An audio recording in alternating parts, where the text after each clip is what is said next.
All right, so officially good afternoon now, everybody. I have 12 p.m. Eastern Standard Time on my computer, so we'll go ahead and get started. My name's Elisha Rogers. I'm the Ag and Natural Resource Educator with Purdue Extension up in DeKalb County, which is very northeast Indiana. And we welcome you today to our first of 7 Forage Forum Fridays. I'll try to say that one 5 times fast, but so we welcome you today. And we're excited to share with you over the next 7 weeks, just a little more in-depth forage discussions, forage topics, things like that. So today we have with us Kenny Eck. He's the Ag and Natural Resource Educator down in Dubois County, Indiana. And Brad Kohlhagen, he's the Ag and Natural Resource Educator in Adams County here in Indiana. And they'll be talking to us about utilizing tools like Web Soil Survey and talking about fertilizers as well for our forage crops. So with that, I will hand it off to you, gentlemen. Thank you, Alicia. Again, as Alicia said, my name's Kenny Eck. I work with Dubois County Extension down in Jasper, Indiana. And like many parts of the state, we have very hilly terrain, and we very much are interested in forages and a lot of livestock production. So what I've been asked today to talk about is about soil survey. And I'm going to give a brief history about where the soil surveys came from and then quickly get into what we're actually supposed to be talking about. The history of soil surveys in Indiana across the United States, as I've been told, was basically farmers needed some way to figure out more about what they were growing things upon. And one of the people at Purdue, his name was Tom Bushnell, a professor up there, roughly 100 years ago, served in World War I in the Army Air Corps. And as he's flying over parts of France, he noticed patterns on the soil. And they were wet places, dark places, where you can still see on the maps we have today. But it kind of piqued his interest when he returned to Purdue. That was something he studied. And a lot of the first soil surveys we had all across the state were done by Dr. Bushnell, as well as eventually the USDA and other groups as they reformed. Early maps we had were very crude, like anything when you're starting off, you're at beginner level. And some of the maps in Dubois County, for example, were simply very large maps like this, and a lot of pretty color pictures on there, but not a lot of field by field detail. And that one was from 1937. So very nicely colored map, but not something a farmer could very easily use, although he knew in his part of the county, here are some things he needed to think about. Later on, about 1977, this is a book that came out, and these were very common across the state. Each Soil and Water Conservation District office and Extension office would have copies of these. And of course, back then we didn't have the internet. So this is what we went with. They were books that basically told all about the soils. They expanded on the 1930s and 40s books that I talked about a little bit ago. And in them, you'd have, depending on the size of the county, a couple maps that showed some basic general things like the original map did. But you'd also have large pages like this that you would turn to for your respective farm. You'd look at the map, find out where you're at, turn to that page, and you'd have different soils on there as well as aerial photographs of what your farm might look like. That's all very nice, but the book I just showed you is from 1977. The problem was, how do we update this regularly as we find more things out there, as we do in any kind of science? So to do that, the USDA, many years ago when the internet became available, worked towards moving onto a web soil survey.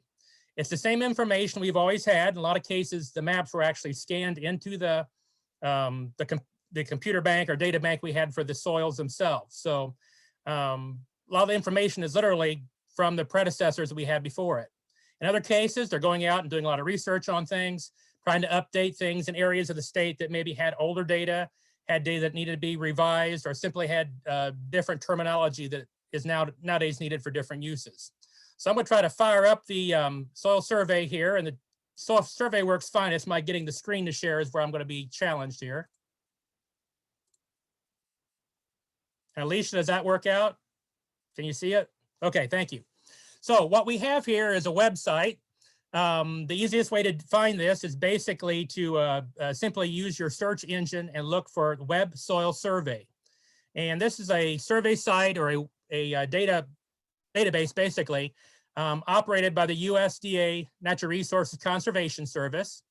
as part of the National Cooperative Soil Survey. And again, this is done by the USDA as well as universities, state departments of ag, and other groups across the United States. The soils in here represent about 95% of the soils in the counties across the United States. Indiana is pretty well covered because we are a very heavy agricultural state. Other places like maybe the Rocky Mountains, Smoky Mountains, places where we're not using the soils quite as much, are where we have some of those bigger holes, or where we have large desert areas, or things where they're just not needing to have the information as quickly as maybe states where we're using the information more rigidly. So if you go to the, if I can get my cursor to work here, if you go to the site, you'll get information on the front here, just basic things about the soil survey itself. One of the areas to look at if you need additional help is in the bottom right corner. Talks about getting started, how to use the web soil survey. A lot of things I'll be talking about today are found in there, plus additional things that I've not had the chance to work with yet. Also down the middle here are 4 stages, which we'll basically be covering today, that talks about how to define the area you want to learn about. Where's your soil at? Go through and pick out the specific soil in that field, explore characteristics about it, and then getting a copy printed out or scanned in a PDF file for use for your individual farm. So with that, we're going to go back up to the top here. And as you start this, you'll see a large green button. So I'm going to click that, and that's how you start the soil survey.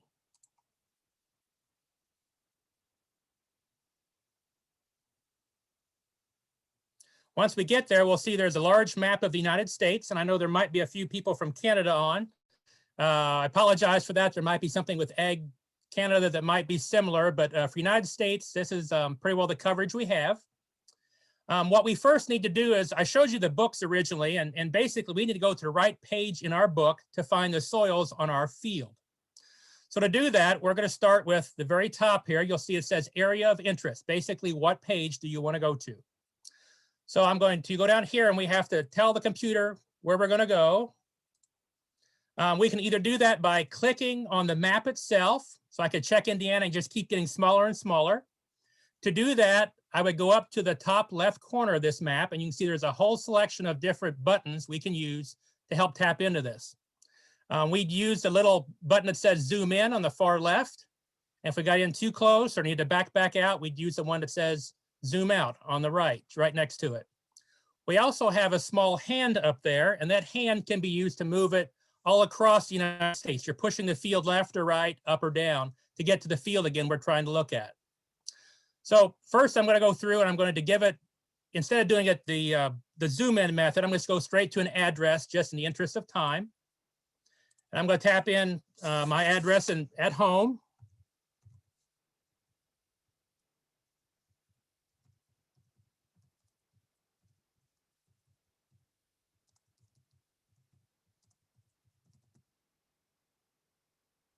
And then I'm going to click view to have that brought up.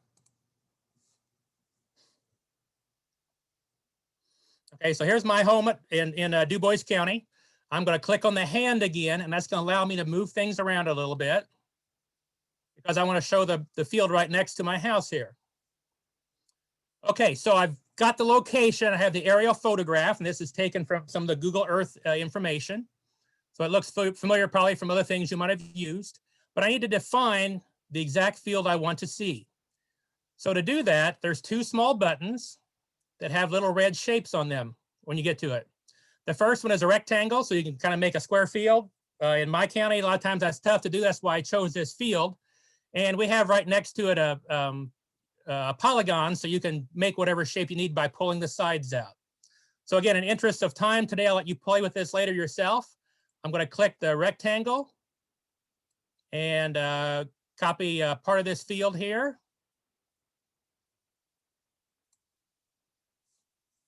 And I've created an area of interest, and it's going to pop up as a teal rectangle in this case. It can be a polygon or other shapes too.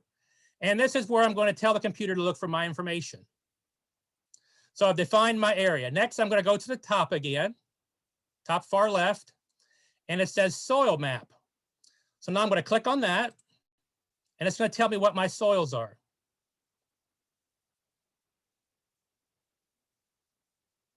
So here are my fields broken down into major soil types that are in there. On the left corner, again, you can see there's several little symbols. On the map, we have very brief symbols on there. You can see there's a Otwell B or OTB, OTC, which means Otwell C with erosion. We have down here, I can't quite read them. There's an Alford at the top, an ALB, and then we have also some other ones here at the bottom. So we have the soils identified. If I want to learn more about any specific soil, I can simply click on one and it'll tell me what we have. So I'll pick the one that has the most soil percentage in the field, the Otwell Silt Loam. And it will show me different characteristics and information about that particular soil type found in my part of the country. So if we're looking at it, again, we have the symbol at the top. We have what is called Otwell Silt Loam. It has a 2 to 6% slope. Going through the data very quickly here, here's a national soil unit. Each state has a way of naming their soils. In Indiana, we name them from a small town nearby. So the ones in my field are from the town of DuBois, the town of Otwell, town of Alford, which is just north of us. So we go from there. Elevation for these soils are between 350 and 1,000 feet. My farm's about 450 feet above sea level. For forage people, we know what the average precipitation is, 40 to 46 inches of rain a year. So we can help plan our forages that way. We have the mean air temperature out there. We have frost-free periods, so we can kind of use that for calculations for making hay or pasture or for seedings, things like that. And the field, this soil at least, is considered prime farmland.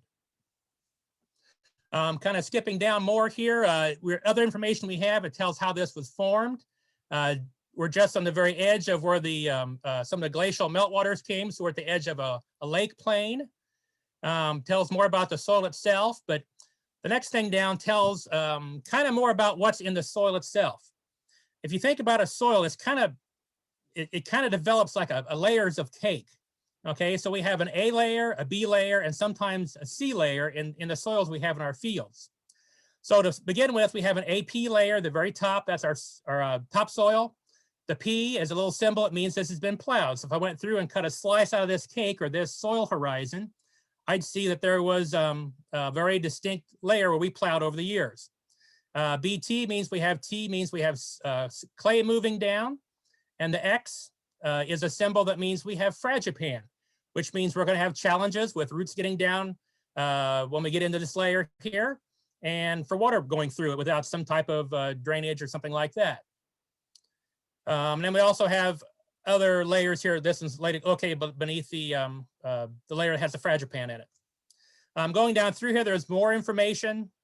I'll kind of skip over a lot, but again, we have the slopes, again, depth to the fragipan, where we're going to have rooting challenges with our forages or corn or soybeans or anything else out there. How well drained is it? This one's moderately well drained, and other things we might be interested in.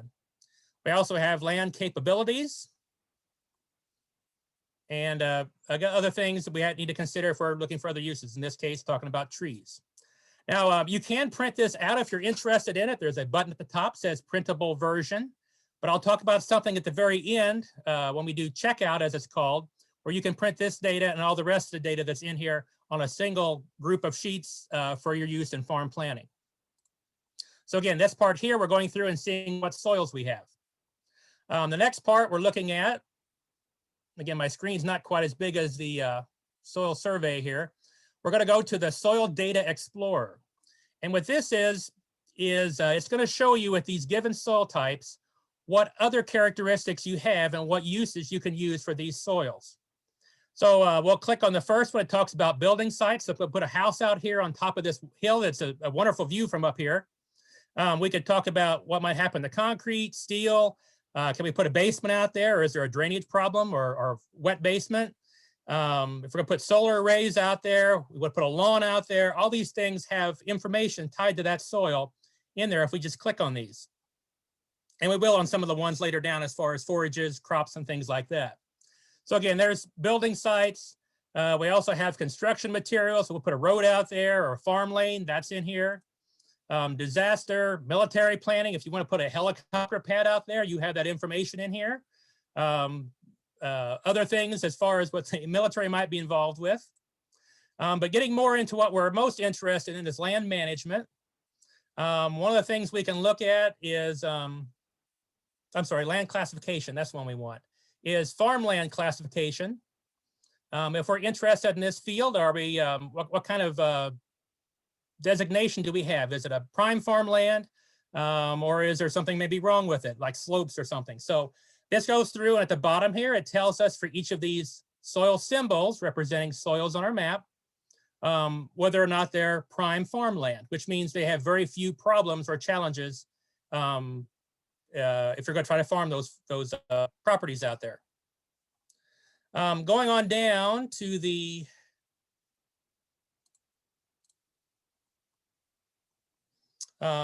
we have other things in here too, but I'm going to get down to the vegetative productivity, so we get that in. On some of these hillier places in my county, we're looking more at either woodlands or sometimes forages. So if I'm interested in putting trees out there, I can go through and look at some of the trees. In this case, we're looking at black walnut. And the very tiny tip here is an Alford, and that's great for walnuts, as is all the fields across the road there, which I don't own. Down through here, though, it's poorly suited for a lot of these trees, so we might need to look into other species. So again, there's a lot of things you can do with this. There's a lot of chances for you to go out and just kind of play with it yourself. And we'll skip over a lot of these, but the main one I want to get to is the forages, and we do that by going down to yields of non-irrigated crops with our map units. So the first thing we might look at would be corn, maybe.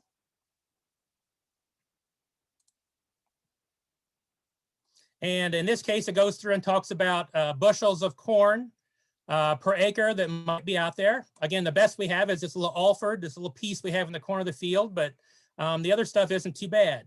Now, these fields have given us about 250 to 300 bushels of corn per acre, but the ratings actually say 155 bushels of corn per acre, down to 105. So really, this is more of a scale that's been developed as varieties change every year.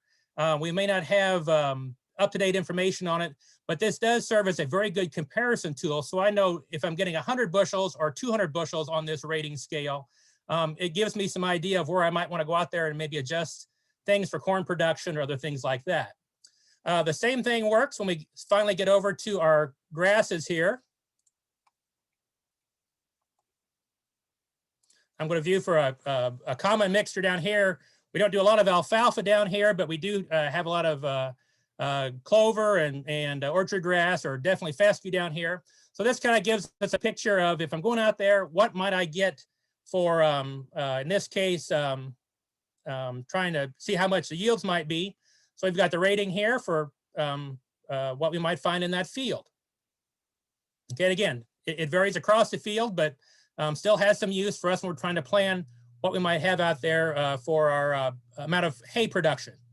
If we're interested in pasture, we switch the scale a little bit. And again, same numbers, same colors here. But in this case, we're looking at animal management units and the AUMs, animal unit per month. And this will tell us how many animals we can have out there per month. And so with basically most of the soils being in these two here, I can have between 8 and 9 animals out there comfortably per month, grazing under good to ideal conditions, and probably be able to make things work pretty well. So again, this is ways we can use this. It's something you need to play with, but again, it's a way to look at your soils, see what capabilities you have out there. And in the interest of time, I'll kind of move on a little bit here. So we've gone through one other thing I'd like to point out that we can do with the forage guys and people with fencing and things like that we can't really do with some of the other folks that with corn and soybeans, is we can use this one little ruler at the top to measure off things within the field. And this works for any of the things, but I can go through and say I'm going to put fencing in. I can go through with this tool and I'll click it 4 times.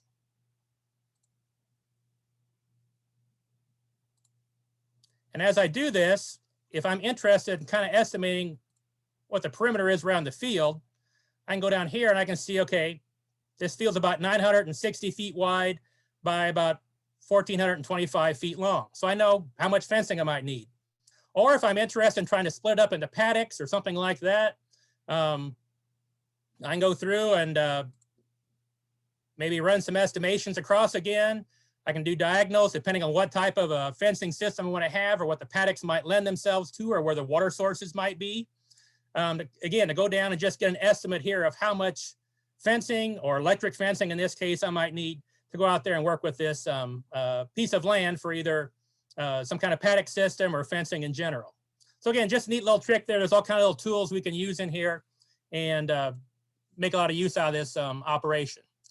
Again, next thing I'll look at here is the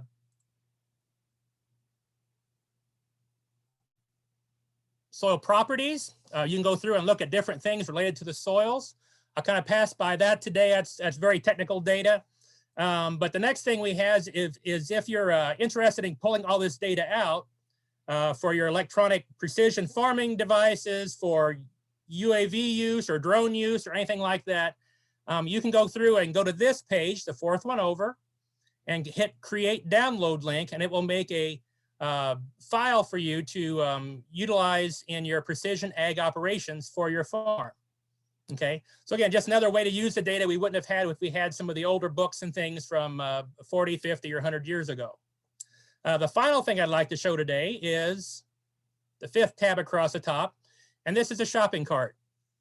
And you're not really buying anything, but what you're doing is you're checking out from all the things you've looked at, and by going to the far right top corner here, it says checkout.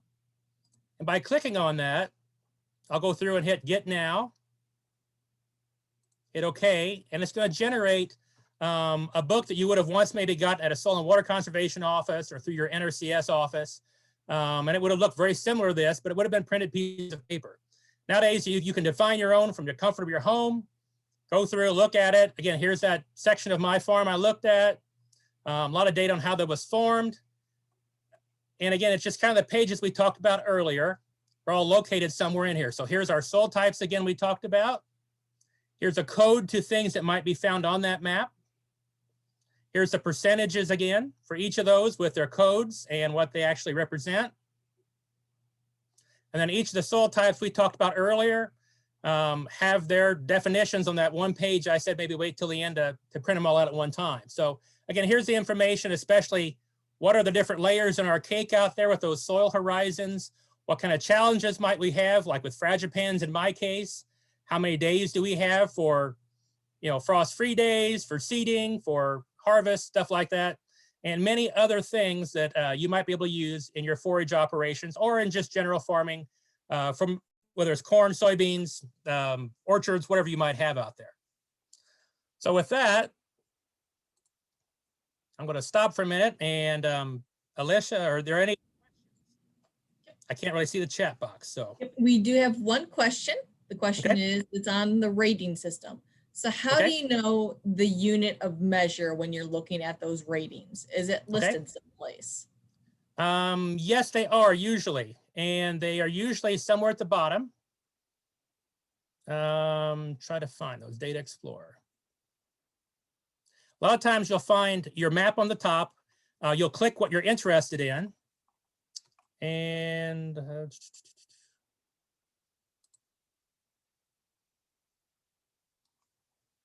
I'll pull this one up again real quick here. Say for the pastures. So again, for the pasture, it's talking about the animal units here per month. And at the bottom down here, it has a symbol that says the yields. When I had the corn pulled up, it said bushels down here. And there's also a lot of times descriptions in here. It tells about how these numbers were developed or things like that. So in here, it's telling what the conditions were. It just, each thing's a little bit different. And also there's a lot of times you can view the descriptions and things at the other button here, which we didn't pull up. So it also gives you more information there on what they're looking at when they say certain things are happening. So again, it is in here. It just, there's so much data here. It takes time sometimes to find it. But for this, again, this is for pastures. What you would kind of expect is how many animals out there. For corn, soybeans, wheat, it's going to be bushels. For the hay, it's going to be how many ton. Things that are the most common type of I guess, unit for that type of a crop operation in your field.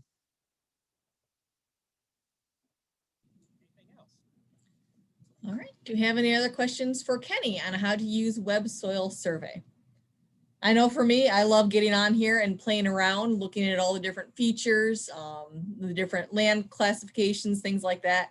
It is kind of fun if it's a rainy, drizzly day out to kind of play around and see what's out there. So This is also a nice resource if you're interested in purchasing land as well. By knowing, I mean, you can have a great picture from the air, but you really need to know what's underneath it. Like if you bought this field here and you didn't know that maybe there is a problem with a fragipan or this restrictive layer, that maybe it's not going to yield as much as I thought, even though I farmed the thing I farmed the field above it, which doesn't have that.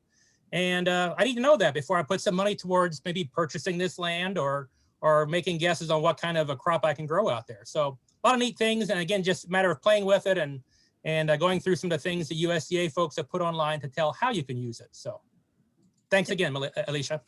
Yep. And so I do have the link to the Web Soil Survey in the chat box, and I will send it out in follow-up email once we get the recording done as well. So we will have that resource. Good. This is also another great resource for some of our ag teachers as well for activities in the classroom that would be easy to use. So. Can you go back to the animals, the AUM chart? Yes. Hang on, let me pull it back up again. Can you see it again? Yeah, down to the scale at the bottom. Yep. Okay. So AUM is animal unit, AUM animal units per month or animal unit per month. Yes. Okay. So when I'm looking at the one, the rating's 10.2. Is that 10.2 animals per acre? What's 10.2 mean? I believe so. What an animal unit month is, or an animal unit is 1,000 pounds of live weight. 1,000 pounds of live weight. Correct. That's an animal unit. Got it. So if you had a cow, a small cow, beef cow that weighed 1,000 pounds, it would be 10.2 cows of that size. I got you. On the other hand, if you've got small ruminants, it could be, let's see, I'm trying to think that probably a ewe might be 0.2 animal unit. So it kind of brings together animals of different types and gets it to that 1,000 pound of animal weight as an animal unit. And is there any place that explains that? I don't see it. I don't know for sure what's all in here. I haven't explored that part because I've worked more with the crop part of it. Okay. Yeah. I had to look it up. I had to look it up with an Oregon State site last night that told more about some of these definitions in here as well. So they went through and talked about the AUMs and things like that. Okay. Well, that's very interesting. Thank you. I believe the Forage Field Guide from Purdue and, as Brooke said, the Natural Resource Conservation Service both have publications on animal unit AUM measurements. Thank you. Alicia, before we go on, this is Tom Beckman. I think Keith is on there. Those animal units seem awfully high, 10 cows per acre. I don't quite get, that's a lot higher than what I've always heard. I think what I looked at last night, it was talking about 1,000 pound unit with an estimation of like 30 pounds of consumption per day, maybe. That sound right, Keith?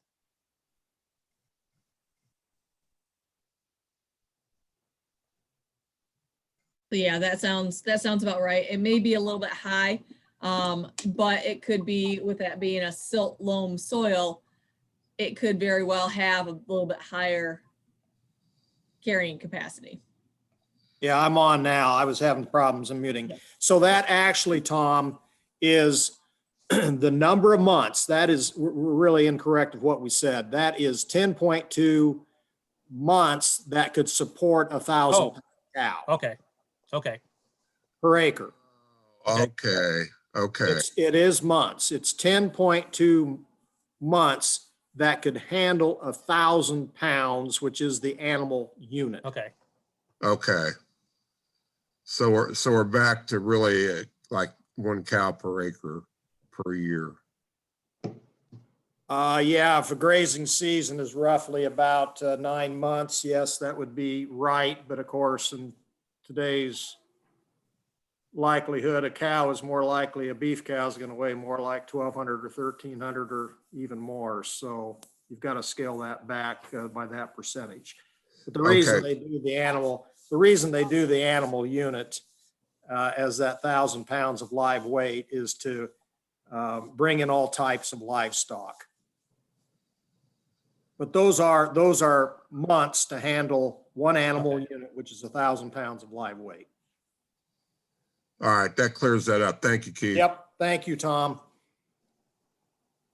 All right. Well, in the interest of time, if you have other questions, you can put them in the chat box and we can try to get to them afterwards. But we will transition over to Brad. And in the meantime, if you could just answer a quick poll while we're transitioning, and we will get started with Brad here in just a moment.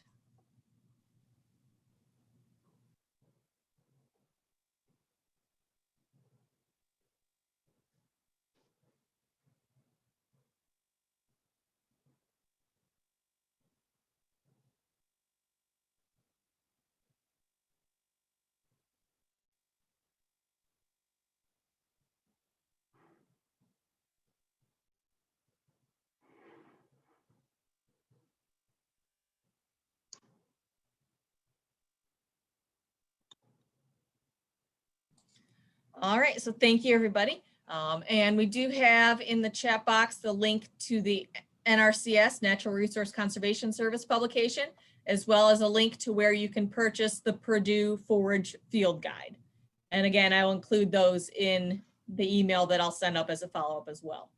So with that, we will go ahead and let Brad Kohlhagen get started. And we're excited to learn a little bit more about forage fertility. So take it away, Brad. All right, we'll do here. Yes, like she said, I'm Brad Kohlhagen, and I'm the Adams County A&R Extension Educator. Been here over 20 years now, believe it or not. And also I want to say with that, I know I'm speaking more from Adams County here, but we do have quite a bit of forage in our county, a lot of pastures and things too. So I do work with this quite a bit. The other thing I do bring, I know a lot of people like to, I'm not trying to brag on my background or anything, but I do come from a pretty large farm. I won't brag about how many acres and all that good stuff, but I know I grew up, you can say the old fashioned way, and even you talk to grandfathers and multiple generations before of how they had to do things and stuff. But yes, we had to, that was my job to do square baling back in the day. And now, like I say, I don't want to go and brag about how many acres and what we do, but it's nothing compared to what we are now. I mean, we have 2 self-propelled mowers, 3 big round square balers, 3 round balers, 3 little square balers yet. So it's pretty massive what we do. We do a lot of custom work, of course, and things like that. So that's back home in Rensselaer. Do a lot of stuff for the big dairies. They kind of can't keep up at times, and so they call us. And so I do have some experience when I talk and say all this to back a couple things up, which is always nice. So I'll try to go through today. Again, we only got a short time here. It's really hard to get through a lot of material in a short. I'm going to try to hit some of the basics, but then I'm going to try to give you a couple hints and some details that I know that we do here on our farm. I know we've been doing triple 19 and that's been working really good for us. Definitely got to watch your pHs. I'll discuss sulfur. We've been really applying sulfur like annually. So I'll touch a little bit on that. And then especially the timing of some of these fertilizers are always critical, especially nitrogen. Kind of we hold off in the spring. And so I'll try to hit on a couple little things we do as we go along. If you've ever been to one of my presentations, most normally I try to make a little bit interactive. And we're about halfway through here. I know it gets a little boring sitting at your computer. So try to make it a little bit interactive with a couple slides, give you a little bit of time to chill a little bit here. But here's a slide that I assume most of you can see, correct? A frog and a horse. Okay. Can't see everyone's heads, but if you turn your head to the side on some of these, get a little exercise here, a little bit of break in the action, but hopefully you see something else. And maybe if you can't, but those are actually the same picture. Okay. So those are the same picture. I just want to, it's a Friday afternoon here and see how everyone's doing. Make sure you're thinking right and everything. But believe it or not, if you turn your head to the side, they're the same picture. So you actually have a horse, but if you turn your head, then you got the frog. And this likewise, you got a frog and a horse when you really look at it. So it's a little different there, a little illusion effect. Got a couple more here, just a little challenging things. Make sure you're thinking okay. All right. This is all backwards. I don't know if you're really good at reading stuff backwards. Some of you are like, I've never done this before. But if you can't read that, it actually says if you can read this with ease, then you are incredibly talented at reading backwards, which is an incredibly pointless talent to have. Okay. So just a couple more here. Can you find the mistake on this slide? I don't know. For some reason, it was a little challenging to me. I don't know. Maybe you all are a little bit better, but you keep looking at the numbers. So I was looking at the numbers. I'm like, wow, 1, 2, are they missing a number? No. Is it the colors of the numbers? I know, but if we had more time, I'd go in to ask you guys if you got it or not. But there's 2 thes up there on top. Can your eyes just go right over that and you don't see the, but it's up there twice. So that's pretty crazy too. And then for kicks, I thought I'd throw this in there because I got to admit, I didn't, not to like blur you guys out a little bit, but I didn't sleep a whole lot last night just because I was up trying to revamp my slides, go over this a couple more times. And sometimes when you're doing this for the first time, the presentation, you're kind of like a little nervous on the deal. So I don't know if you can read that, but it says, I can't sleep, but I know it does funny tricks on your eyes too. So I wanted to throw those out in a little bit just for an activity quick. If you've never seen, again, I'm going to more emphasize on not so much how to soil sample, but hey, you got your soil test. What do I do now? And what are some hints and some forage fertility practices? But here's a sample of a soil report. This is from A&L Labs, which is just, I'm not picking on one or the other, but that's our local one here in Fort Wayne. And you can see as you go through this, I'm just going to highlight a couple things, but you can see the organic matter there. Those are what they are pretty much. They're a little bit above 2, which is good. And then you got your phosphorus, potassium next, which those could obviously be better. And these are 4 forage fields that someone let go for quite a bit. And a couple of years didn't do anything. And so you can see we have a lot of lows, mediums. The magnesium is actually fairly high. I always like to see a 150 there. And so we're pretty high on those. And like I say, I don't know, calcium's and one of those things. We'll talk about pH in a little bit here. And the other stuff is what it is. Okay. But obviously the point is, if you don't feed the forage necessarily, and it's not fed, it's just going to die off. And so that's pretty critical.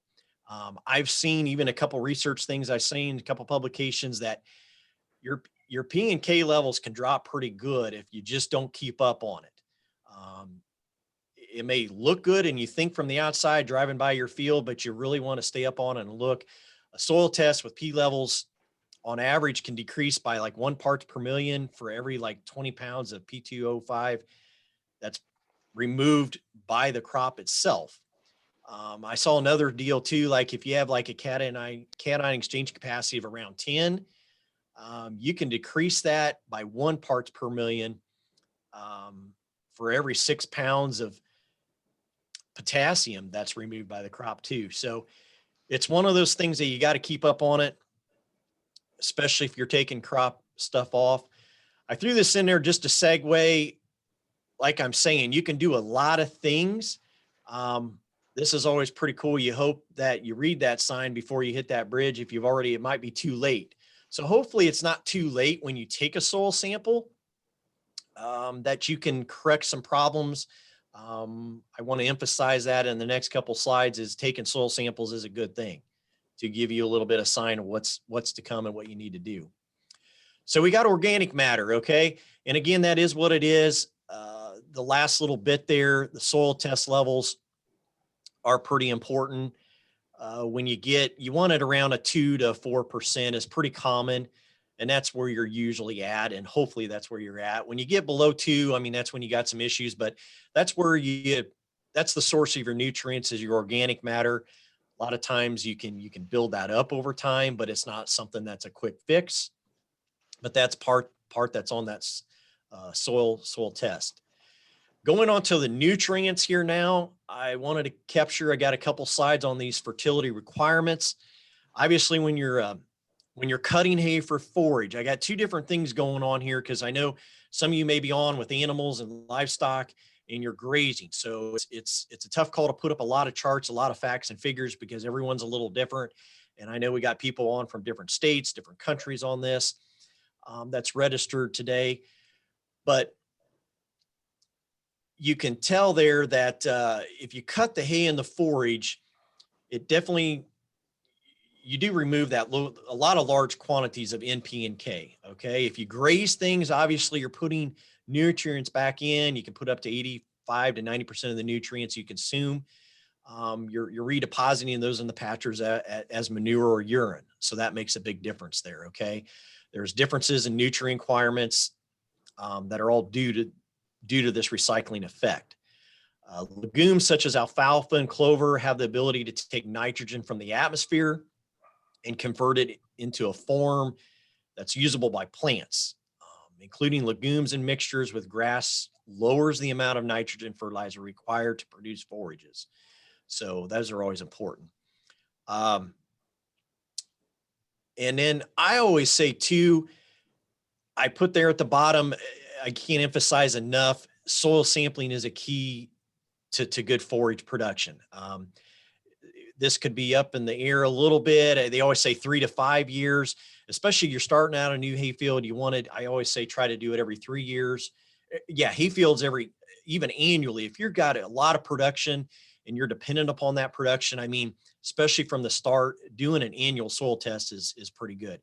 You got pastures there every 3 to 5 years is pretty good.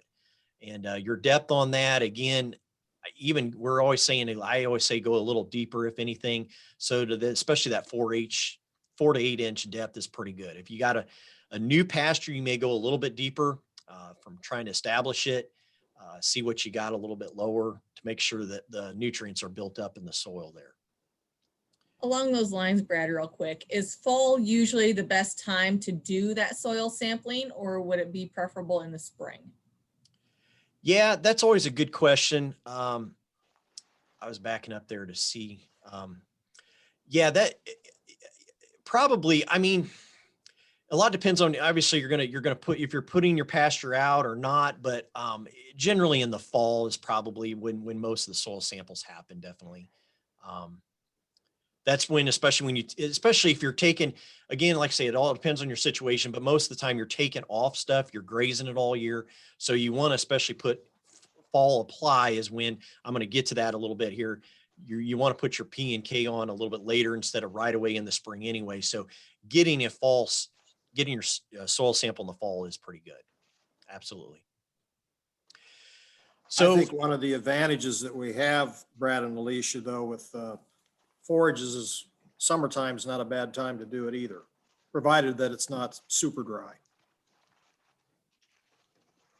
Amen. Yeah, there's really not a great rhyme or reason. That's like Alicia asked. It's a good question. I get that question a lot.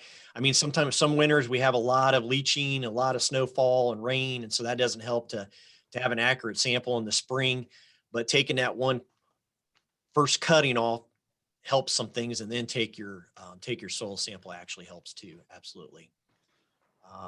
So here I just wanted to emphasize again, this was a chart. I got a couple of these different charts in there and I picked those out of the forage field guides. If you don't have one of those, we can make Keith Johnson happy and sell a few more of those, but ID 317 So I know they'll be referring to this probably pocketbook guide over and over again throughout the series here we got, but it's a great book to have and a good resource if you don't have it. A lot of good pictures, a lot of good information in that. So here is one that's in there just stressing how when you take off a crop, I mean, you're getting rid of all that above ground biomass and all those nutrients. I mean, you can quickly deplete it. Okay. Basically like mine the soil, so to say, of P and K, so to say. I mean, a lot of times if you're growing corn and soybeans, you get a lot of that residue in your stalks and your leaves. That may stay in the field, but when you take off forage, it just comes all off. Okay. So it's always, I've seen where you can spend up to, they estimate about $50 per acre to replace what is removed when you take it off. And so I know even back when I was a kid, a lot of people would say, hey, my bush hog quit. Can you come take off that? You can have the hay, just cut it and take it off. I don't think they realize all the nutrients that you're taking with it when you do that. Okay. So it's something I caution people on quite a bit. So running through some of the nutrients quick, nitrogen would be, I don't know if you put these in any order. I mean, but it is pretty important, as you know, especially if you got your grasses, your grass mix and things like that. It is pretty much a main nutrient.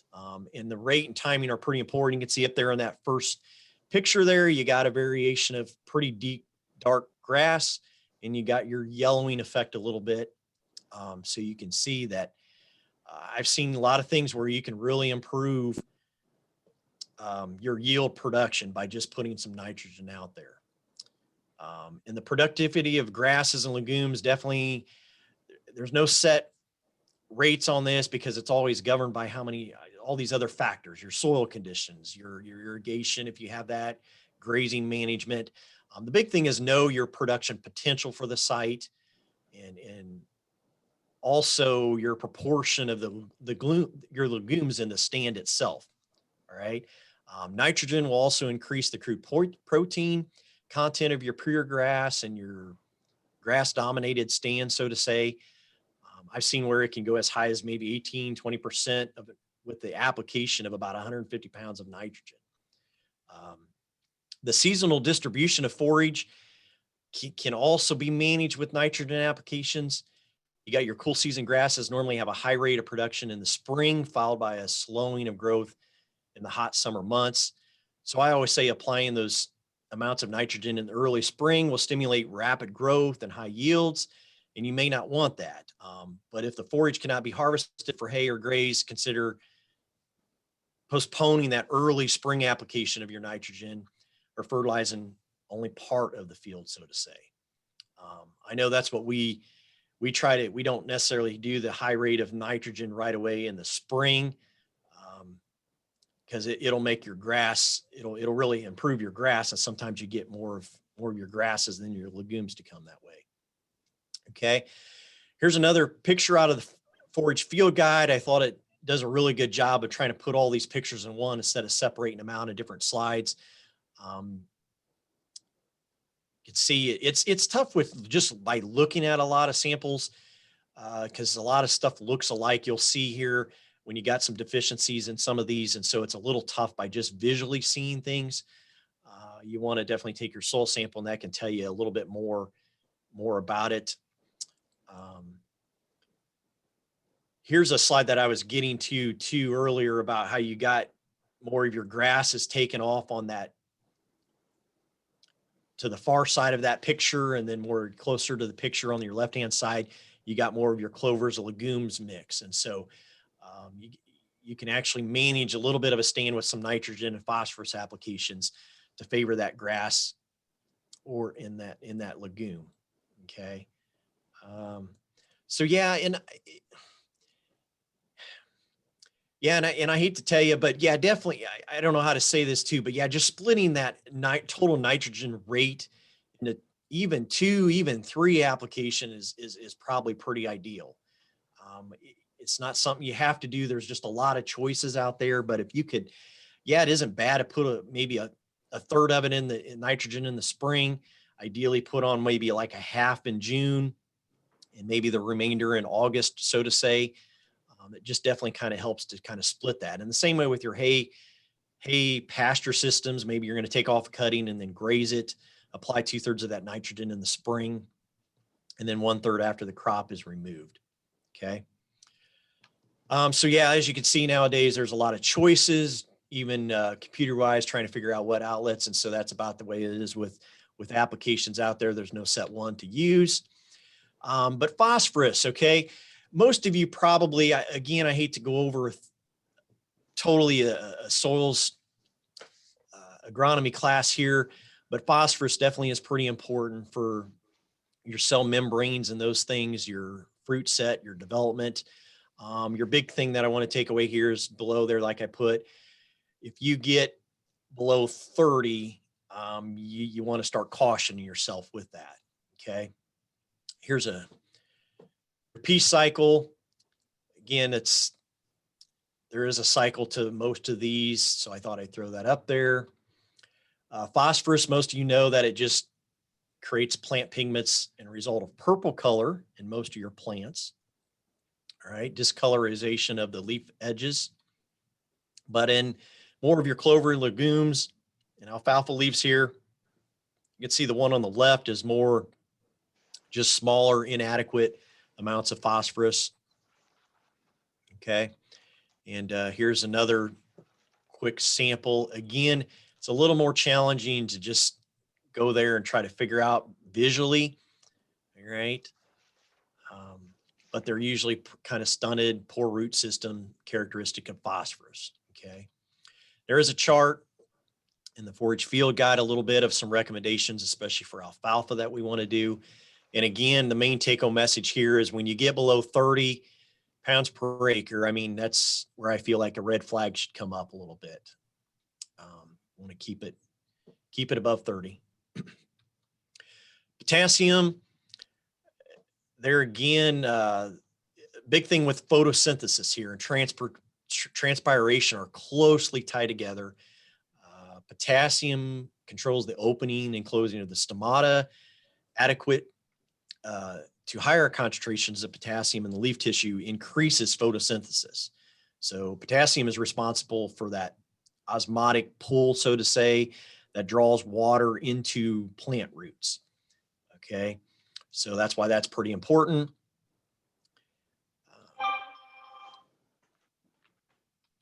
And like I say, we are kind of blessed. There is some pretty good amounts of potassium, so to say, in our Midwest soils, but again, they can be depleted. We have to watch ourselves, especially taking all the biomass off.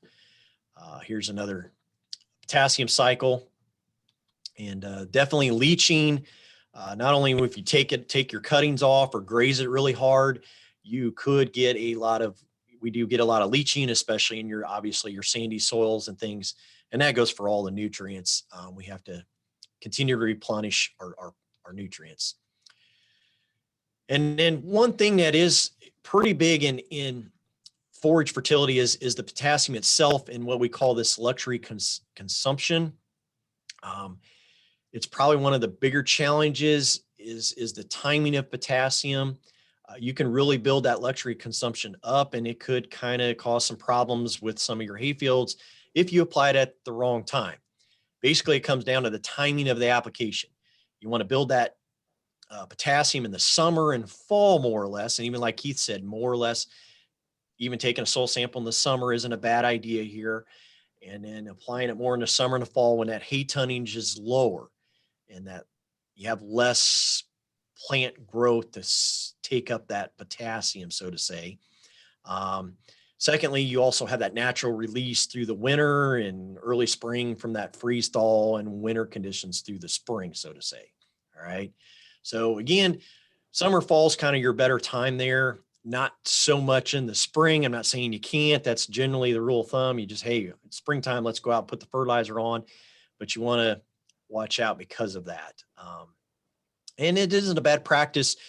Again, taking soil samples helps, but you may trickle some, if it works for you, that's great. If you can actually trickle some potassium applications out there after each cutting isn't a bad idea, depending on your soil samples and how much you take off.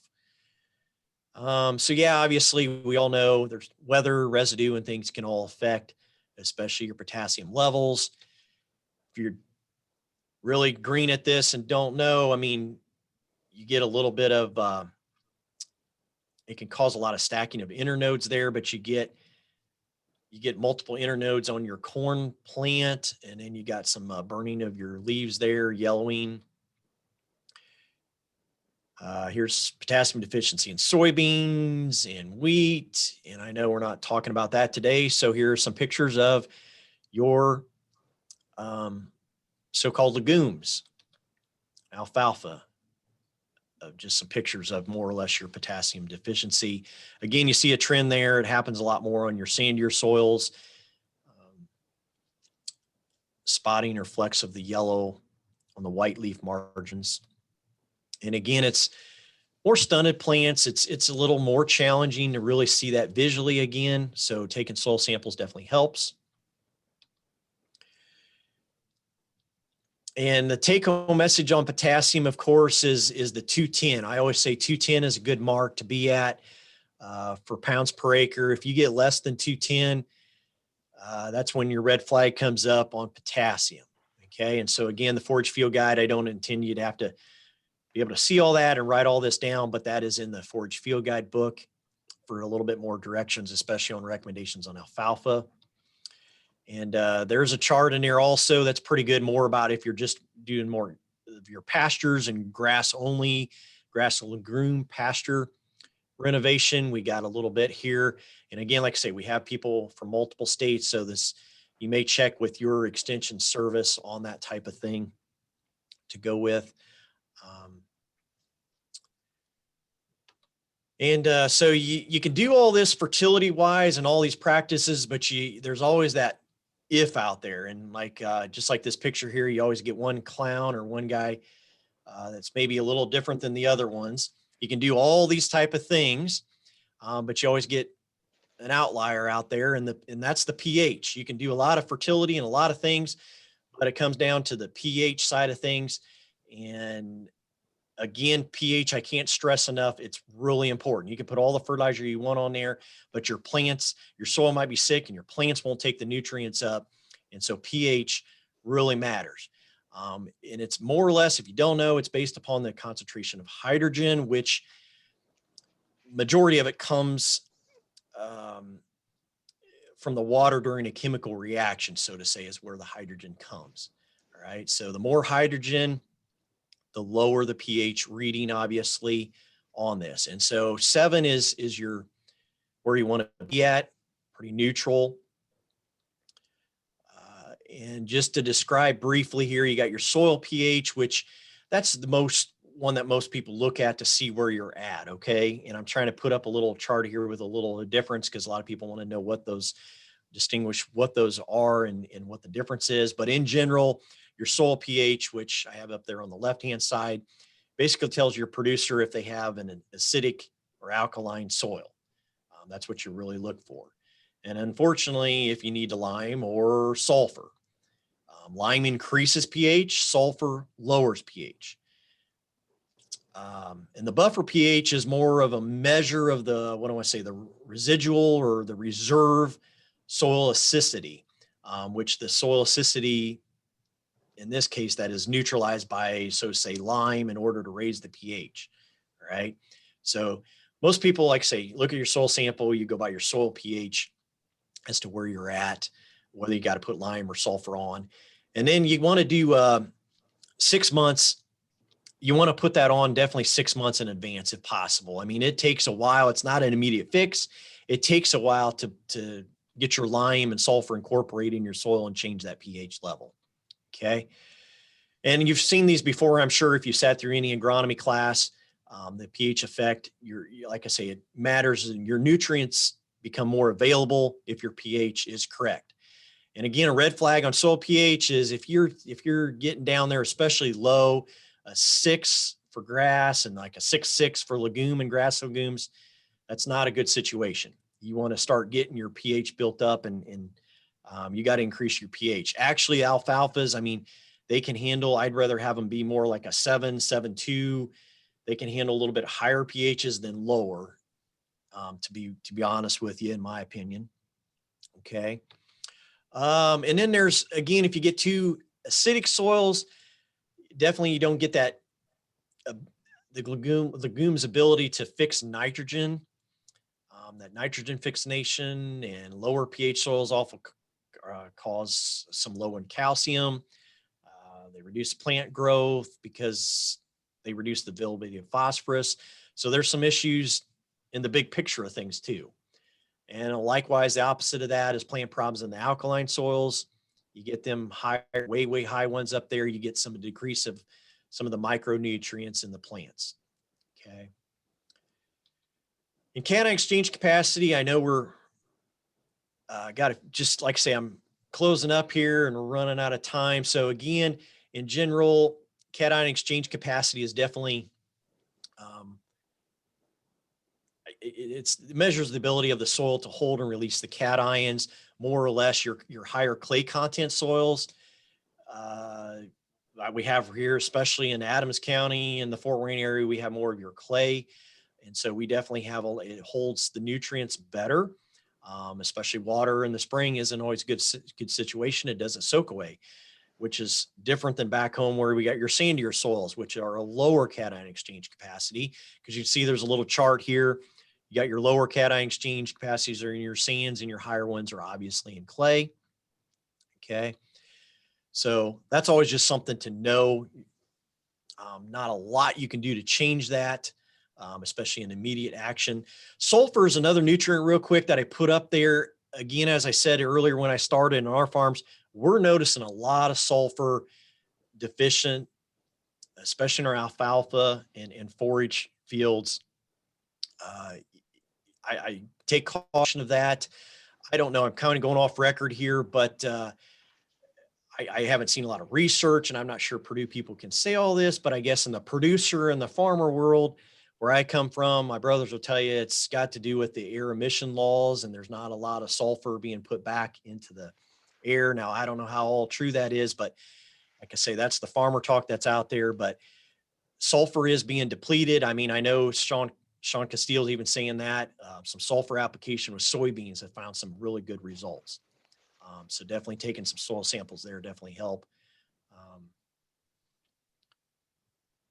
Yeah. So, and then, yeah, you want to be at least 20 or so on sulfur. That's the thing. That's pretty good key there. And then you got, like I say, here's another picture of sufficient, deficient sulfur. And then these last slides here are just a little bit about if you take some actual samples, try to take some nutrient samples and see where you're at. You can always do that. So these are just to help you guide you along a little bit on that. Those are again in the 4-H field guide. I didn't get into a lot of the micronutrients. I mean, magnesium is one of those where I think is a red flag. You want to be at 150. If you're less than 150, that's a problem with magnesium on some of these 4-H fields. And then sulfur, again, especially if you have a tissue test for sulfur down there. Yeah, it's saying there's sulfur. If I can bring my mouse. Yeah, you want to be greater than 0.3 for sulfur. And then your grasses, if you got more of your grasses, a 0.2 for sulfur on that type of stuff. So otherwise, I think that's all I was going to hit on today. I know, especially we have some ag teachers hit on this and things. And so I try to go through some of the soil dynamics. I know I grew up in FFA and was in soil judging. So with a lot of ag teachers on, I always say it's some of the stuff I brought up, it's on a soil sample. It's really good to always teach that in a class to some students. First, I know it doesn't appear in the soil total directly on your properties that you do for the soils contest, but knowing this, it all fits together. And I know you have your rules on the right-hand side that kind of lay out pretty good that you can learn all this stuff and incorporate it and help understand soils a lot better if you learn all of them in all aspects. So with that, I know we're at 1 o'clock at least, so I will turn it back over to Lisha or take any questions. We'll open it up for a couple of questions if we need to. In the meantime, if you could.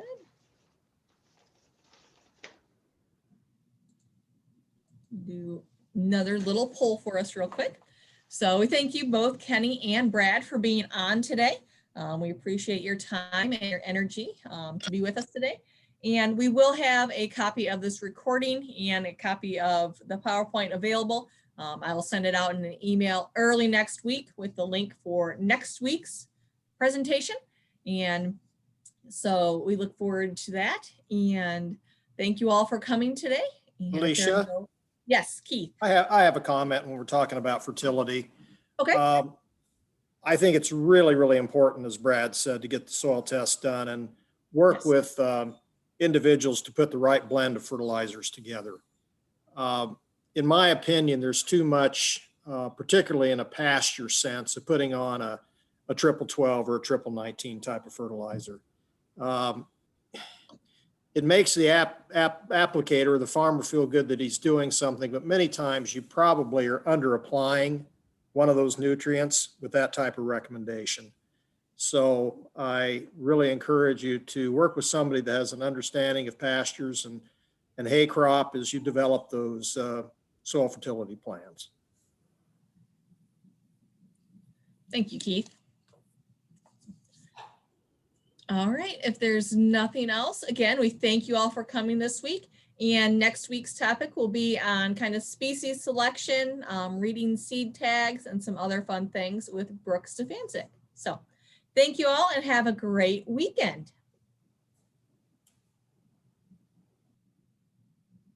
Thank you.